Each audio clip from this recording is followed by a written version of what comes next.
সারাদিন অক্লান্ত পরিশ্রম করতেন। সেখানে যারা ইষ্টপ্রাণ দাদা দিদি ভাইয়েরা যেতেন, প্রত্যেকের খাওয়া না হওয়া পর্যন্ত বিশ্ব দর্শনে এক ফুটে শিশিরের উপর নির্ভর করে, আমরা কেন ঠাকুরের উপর নির্ভর করে আমাদের সমাজ পরিবর্তনের ইঙ্গিত দেব না? সময় এসে গেছে ইষ্টপ্রাণ দাদা এবং আপনারা একজোট হন।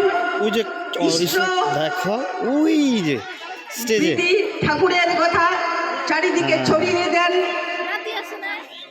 তারপরেই হয়তোবা আমরা আমাদের সন্তানদের ঘরে ফিরিয়ে এনে এটা সুস্থ স্বাভাবিক ব্যবস্থা বা নিয়ম নীতির মাধ্যমে আবদ্ধ রাখতে পারবো।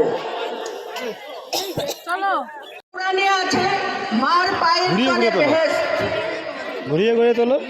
আরো হাদিসে লেখা আছে যে যেজন নারী সন্তান জন্ম দিতে মারা যায় সে আসলেই শহীদ জাতির কারণে।